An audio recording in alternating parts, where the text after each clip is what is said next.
2003 న్యూయార్క్లోని stock ఎక్స్చేంజ్లో ఒక్కసారిగా అందరి దృష్టి ఒక వ్యక్తిపై పడింది. కారణం ఏంటంటే అతడు చేసిన స్కామ్.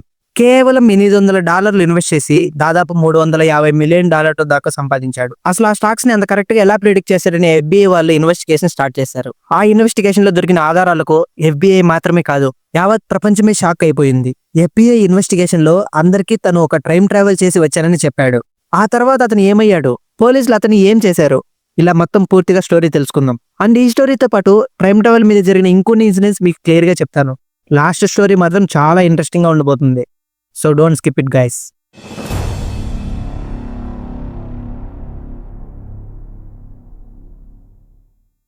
మనమంతా ఎప్పుడు అనుకుంటూ ఉంటాం కొత్త టెక్నాలజీ, అద్భుతమైన ఆవిష్కరణలు అన్ని ఫీచర్లోనే జరుగుతాయని. కానీ కొన్నిసార్లు ఆ ఫీచరే మనల్ని చూడడానికి వస్తే ఊహించడానికి కూడా చాలా కష్టం.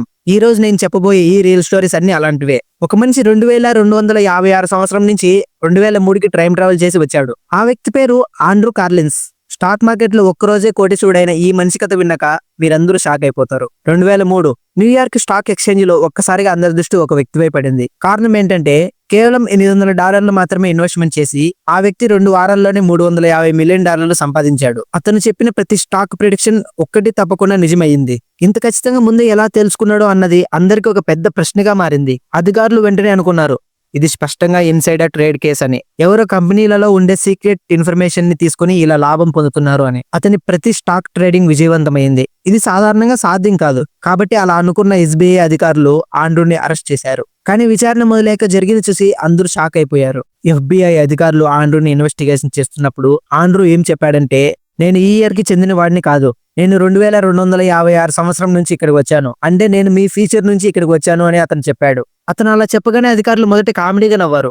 ఇతని ఈ కేసుని మిస్లీడింగ్ చేయాలని చెప్తున్నాడని వాళ్ళు అనుకున్నారు. కానీ ఆండ్రూ చెప్పిన నిజాలన్నీ ఒక్కొక్కటి చెక్ చేయగా అవన్నీ నిజమని తేలాయి.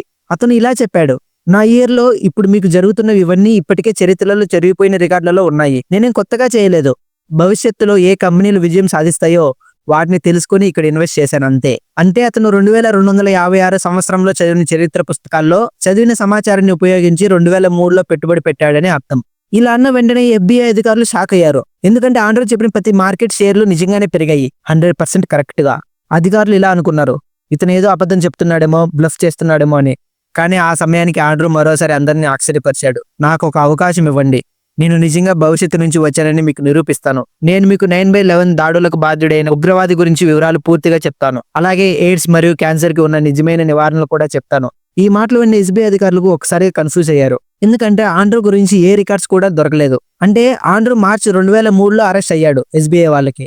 మార్చి ముందు అంటే ఫిబ్రవరి ముందు నుంచి అతనికి బర్త్ సర్టిఫికేట్ లేదు, అడ్రస్ లేదు, కుటుంబ వివరాలు కూడా తెలియవు. అంటే ఈ మనిషి అసలు ఎక్కడి నుంచి వచ్చాడు? 2 నెలల పాటు FBI ఆండ్రూని కస్టడీలో ఉంచి విచారించింది. అతను చెప్పిన ప్రతి వివరాన్ని ధృవీకరించడానికి ప్రయత్నించారు. కానీ ఒకరోజు అద్భుతం జరిగింది. ఆండ్రూ అకస్మాత్తుగా మాయమయ్యాడు. తర్వాత వార్తల్లో ఏదో తప్పుడు వార్త ప్రచారంలోకి వచ్చింది. ఆండ్రూ కార్లిన్స్ కు బెయిల్ మంజూరైంది. కానీ ఆ బెయిల్ కోసం ఒక తెలియని వ్యక్తి $1 మిలియన్ చెల్లించారని చెప్పబడింది. ఇలా ఈ న్యూస్ వార్తల్లో తప్పుడుగా ప్రచారమైంది. ఆ రోజు తర్వాత ఆండ్రూ కార్లిన్స్ ని ఎవరూ మళ్ళీ చూడలేదు. FBI వద్ద ఉన్నది మాత్రం అతని మగ్ షాట్ ఫోటోలు మాత్రమే. కొంతమంది ఇలా అంటారు, ఆండ్రూ తన టైం మిషన్ లోకి తిరిగి ఎక్కి తన కాలానికి అంటే 2256 సంవత్సరానికి వెళ్ళిపోయాడు అని. ఇంకొందరు ఇంటర్నెట్ లో, సోషల్ మీడియాలో ఇలా రాశారు, ఇది నకిలీ వార్త కాదు, ఆండ్రూ నిజంగానే టైం ట్రావెలర్ అని. మరికొందరు సైంటిస్టులు మాత్రం మరో కోణంలో ఆలోచించారు. అదేంటంటే అది ఒక ఆపరేషన్ కావచ్చు. ఎందుకంటే 2003లో ఆండ్రూ కార్లిన్స్ పేరు ఉన్న వార్తా కథనాలు అమెరికా న్యూస్ వెబ్సైట్లలో నిజంగానే కనిపించాయి. కానీ కొద్ది రోజులకే ఆ లింకులు, ఆ ఆర్టికల్స్ అన్ని పూర్తిగా ఎరేజ్ అయిపోయాయి. సో ఇంకా second time travel story. Time travel గురించి మరో ఆశ్చర్యకరమైన ఘటన స్విట్జర్లాండ్ లో 1921లో చోటు చేసుకుంది. ఈసారి ఈ ఘటన కేవలం భవిష్యత్తులోకి వెళ్లడం మాత్రమే కాదు, ప్రెసెంట్ ఉన్న ఆత్మ ఫ్యూచర్ లోకి వెళ్లి వేరే అతని బాడీలో చేరిన ఘటన ఇది. ఈ సంఘటన 1921 సంవత్సరంలో స్విట్జర్లాండ్ లో జరిగింది. అక్కడ ఒక నార్మల్ స్కూల్ టీచర్ గా ఉంటున్న అతని పేరు పాల్ డీనాచ్. ఆయన ఒక జర్మన్ స్కూల్ టీచర్. ఒకరోజు ఆయనకు యాక్సిడెంట్ జరగడం వల్ల కోమాలోకి వెళ్ళాడు. కొద్ది రోజులు ఆయన అలా కోమాలోనే ఉన్నాడు. మొత్తం 1 సంవత్సరం 3 నెలల పాటు లేవలేదు, అలాగే కోమాలోనే ఉండిపోయాడు. డాక్టర్లు ఎంత ప్రయత్నించినా ప్రయోజనం లేదు. ఆ సంవత్సరం ముగిసిన తర్వాత ఒకరోజు ఆయన మెల్లగా లేచాడు. కానీ లేచిన తర్వాత నుంచి ఆయన అసలు ఎవరితోనూ మాట్లాడలేదు. ఒక్కడే ఉంటూ, ఒక్కడే తిరుగుతూ ఏదో బుక్ రాసుకుంటూ ఉంటున్నాడు. ఏమైంది అని కనుక్కోగా ఆయన ఏం చెప్పాడంటే, తాను కొమాలోకి వెళ్ళినప్పుడు తన ఆత్మ 3906 సంవత్సరానికి ప్రయాణించిందంట. అక్కడ తన ఆత్మ ఆండ్రెస్ నార్థమ్ అనే వ్యక్తి శరీరంలోకి ప్రవేశించని చెప్పాడు. అంటే 3906 సంవత్సరంలో ఉండే ఒక వ్యక్తి శరీరంలోకి పాల్ డినాచ్ గారి ఆత్మ ప్రవేశించి ఆ కాలంలో ఉన్న టెక్నాలజీ, కల్చర్, మనుషుల మార్పులు, మనుషుల బిహేవియర్స్ అన్ని చూశానని చెప్పాడు. తన అనుభవాలను తాను రాసుకున్న క్రోనిక్స్ ఆఫ్ ఫ్యూచర్ అనే పుస్తకంలో వివరించాడు. ఆయన ఆ బుక్ లో చెప్పిన ప్రకారం 3906 సంవత్సరంలో మనుషులు పూర్తిగా మారిపోయారంట. అక్కడ అప్పటికే వరల్డ్ వార్ 3 జరిగిపోయి భూమి మీద సగం మనుషులు లేకుండా పోయారని, ప్రజలందరూ ఒకే జాతి, ఒకే భాష, ఒకే మనసుతో జీవిస్తున్నారని, అండ్ కంట్రీస్ మధ్య యుద్ధాలు లేవు, దారిద్ర్యం లేదు, అన్ని కంట్రీస్ కలిసిపోయి ఒక కంట్రీగా మారి దేశాలన్నీ ఆ కంట్రీలోని రాష్ట్రాలుగా మారిపోయాయని చెప్పాడు. అండ్ మార్స్ పైన హ్యూమన్స్ ఇల్లు కట్టుకుని 2 గ్రహాలలో బ్రతకడం స్టార్ట్ చేశారు. అండ్ భూమికి ఒక ఆస్ట్రాయిడ్ తగిలి సగం భూమి మీద ఎలాంటి ప్రాణి బ్రతికి లేదని ఇలా ఎన్నో తన బుక్ లో క్లియర్ గా చెప్పాడు. సాంకేతికంగా వారు అద్భుత స్థాయికి ఎదిగారు. టెలిపతి, అంతరిక్ష ప్రయాణం మరియు మానసిక శక్తుల ద్వారా కమ్యూనికేషన్ చేయడం లాంటివి ఆ ఇయర్ లో నార్మల్ విషయాలుగా ఉన్నాయి అని చెప్పాడు. అక్కడ మనుషులు మనలాగే శరీరంతో ఉన్నా కూడా వారి ఆలోచనలు శుద్ధమైన శాంతి మరియు జ్ఞానం వైపు దృష్టి సాధించాయి. ఇలా అన్ని క్లియర్ గా చెప్పాడు ఆ బుక్ లోనే. అలా 1 సంవత్సరం కోమాలో నుండి తర్వాత పాల్ డినాచ్ మళ్ళీ తన 1921 శరీరంలోకి వచ్చేశాడు. అతను మెలకు వచ్చాక అనుభవాలన్నీ గుర్తుండిపోయాయి. ఆ అనుభవాలను మరవకూడదనే ఆయన తన డైరీలో రాయడం ప్రారంభించాడు. తన మరణానికి ముందు ఆ డైరీని తన స్టూడెంట్ అయిన జార్జ్కి ఇచ్చాడు. ఆ తర్వాత ఆయన చనిపోయాడు. అసలు విషయం ఏంటంటే ఆయన చనిపోయే వరకు ఇంత విషయం జరిగిందని ఎవ్వరికీ చెప్పలేదు. ఓన్లీ తన డైరీలో మాత్రమే రాసుకున్నాడు. ఎందుకంటే ఇలా తను ఎక్స్పీరియన్స్ చేశాడని పక్కవారితో చెప్తే ఎవరు నమ్మరు. అండ్ దాంతోపాటు అతనికి పిచ్చి పట్టిందని అనుకుంటారు. అండ్ ఫ్యూచర్ లో ఉన్నన్ని రోజులు తను ఎప్పుడు చనిపోతాడో కూడా తెలుసుకున్నాడు. అందుకే ఎవరికీ చెప్పకుండా తాను ఫ్యూచర్ లో చూసిందంతా తాను చనిపోక ముందే ఒక డైరీలో రాసి తను చనిపోయాక తన స్టూడెంట్ ఆ డైరీని చదవమని చెప్పాడంట. సో ఇలా చూసుకుంటే ఆయన ఫేమ్ కోసం ఇలా చేశాడు అనుకుంటే చనిపోక ముందే అందరికీ చెప్పి ఫేమ్ తెచ్చుకోవాలని అనుకుంటాడు. బట్ అది ఆయన ఉద్దేశం కాదు. ఆయన చనిపోయిన కొన్ని ఏళ్ల తర్వాత తన స్టూడెంట్ ఆ డైరీని పబ్లిష్ చేశాడు. ఆ పుస్తకంలో డినాచ్ భవిష్యత్తు గురించి చెప్పిన వివరాలు చూద్దాం. మానవజాతి ఎదుగుదల మరియు ఒక కొత్త యుగం నుంచి పూర్తిగా వివరించారు. శాస్త్రవేత్తలు ఈ విషయంపై ఇంకా స్పష్టత పొందలేకపోయారు. కానీ ఆయన రాసిన వివరాల్లో ఉన్న జ్ఞానం, ఆలోచనల లోతు మరియు అద్భుత ఫ్యూచరిస్టిక్ కాన్సెప్ట్ చూసినప్పుడు చాలా మంది ఆశ్చర్యపోయారు. ఇంకా next third time travel story. ఈ స్టోరీ మాత్రం నాకు కూడా చాలా ఇంట్రెస్ట్ తెప్పించింది. 2017లో ప్రపంచాన్ని ఆశ్చర్యానికి గురిచేసిన ఒక వ్యక్తి సంఘటన జరిగింది. అదేంటంటే ఒక వ్యక్తి ఇలా చెప్తున్నాడు, నా పేరు నోవా, నేను 2030 నుండి వచ్చాను అని ఒక వ్యక్తి తనకు తానుగా ప్రకటించాడు.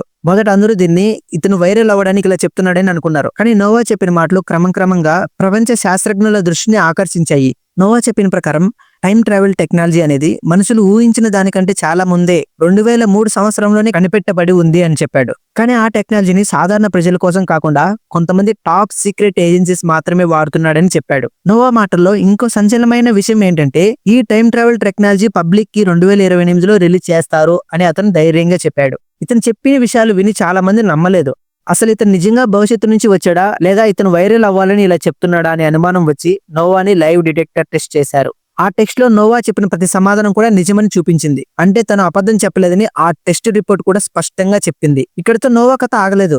తన ఫ్యూచర్ లో జరిగే కొన్ని సంఘటనలను కూడా వివరంగా చెప్పాడు. ఉదాహరణకి అమెరికా యొక్క భవిష్యత్తు మ్యాప్, కొన్ని గవర్నమెంట్స్ లైబ్రరీలో దాగి ఉన్న పేజీలు, అలాగే నానో టెక్నాలజీ, ఆర్టిఫిషియల్ ఇంటెలిజెన్స్ లాంటి అంశాలు. అలాగే నోవా చెప్పిన పెద్ద ప్రిడిక్షన్ ఏంటంటే 2021 నాటికి ఎలక్ట్రిక్ కార్లు మరియు సెల్ఫ్ డ్రైవింగ్ వాహనాలు ప్రపంచవ్యాప్తంగా సాధారణం అవుతాయంట. బట్ ఇది ఇప్పటికే నిజంగా జరిగిపోయింది. సో అందుకే నాకు చాలా ఇంట్రెస్ట్ తెప్పించింది అని చెప్పాను. ఇంక నెక్స్ట్ చూద్దాం. అదే కాకుండా వాటి మైలేజ్, పనితీరు మరియు ఆ టెక్నాలజీ వివరాలు కూడా నోవా 2017లోనే చెప్పాడు. అవి తర్వాత ఒక్కొక్కటిగా నిజమయ్యాయి. 2017లో ఆయన చెప్పిన ఈ మాటలు ఇప్పుడు చూసినప్పుడు చాలా మందికి షాక్ నిస్తాయి. ఎందుకంటే ఆయన చెప్పిన చాలా విషయాలు నిజంగానే తర్వాత జరిగాయి కాబట్టి. కానీ నోవా చెప్పిన మాటలకి నమ్మాలా లేదా అనే ప్రశ్నకు చాలా మందికి అనుమానంగానే ఉంది. ఒకవైపు సైంటిస్టులు ఇలా అంటున్నారు, టైం ట్రావెల్ సాధ్యం కాదు ఎందుకంటే ఇది ఇప్పటికీ సిద్ధాంత స్థాయిలోనే ఉంది. ఇంకోవైపు నోవా లాంటి వ్యక్తులు నిజం చెప్పినా ఎవరు నమ్మడం లేదా అని కూడా వాదిస్తున్నారు. నోవా తన చివరి ఇంటర్వ్యూలో చెప్పిన మాట ఏంటంటే, నేను తిరిగి నా టైం ఇయర్కి వెళ్లే మార్గం కోల్పోయాను, అందుకే నేను ఇక్కడ ఇరుక్కుపోయాను. ఈ మాటలు ప్రపంచవ్యాప్తంగా చర్చకు కారణమయ్యాయి. అయితే ఈ నోవా నిజంగానే భవిష్యత్తు నుంచి వచ్చాడా లేదా ఇతను పాపులర్ అవడానికి ఇలా చెప్తున్నాడా? ఇవన్నీ నిజమా కాదో ఎవరికీ తెలియదు. కానీ ఒక విషయం మాత్రం స్పష్టంగా తెలుస్తోంది. భవిష్యత్తులో టైం ట్రావెల్ సాధ్యమవుతుందా అనే ప్రశ్నకు రాబోయే కాలమే సమాధానం చెప్తుంది. ఇంకా టైం ట్రావెల్ సంబంధించిన న్యూస్ చాలానే ఉన్నాయి. అన్నిటినీ ఈ వీడియోలోనే పెడితే వీడియో లెంత్ చాలా పెరిగిపోతుంది. సో సెకండ్ పార్ట్ కూడా కావాలనుకుంటే పార్ట్ 2 అని కామెంట్ చేయండి. ఎక్కువ కామెంట్స్ వస్తే నేను కూడా సెకండ్ పార్ట్ని అప్లోడ్ చేస్తా. అలాగే ఇప్పుడు చెప్పిన ఈ మూడిటి మీద మీ ఒపీనియన్ ఏంటో కామెంట్ చేయండి. అండ్ అలాగే నా ఎఫర్ట్స్ మీకు కనిపిస్తే ఈ వీడియోకి ఒక చిన్న లైక్ చేయండి. మరిన్ని ఇంట్రెస్టింగ్ వీడియోస్ చూడాలంటే మన ఛానల్ని సబ్స్క్రైబ్ చేయడం మర్చిపోకండి. అండ్ దాంతో పాటు పక్కన ఉన్న బెల్ ఐకాన్ కూడా ఆన్ చేసి పెట్టుకోండి. నెక్స్ట్ వీడియోలో మళ్ళీ కలుస్తా. Until then bye by.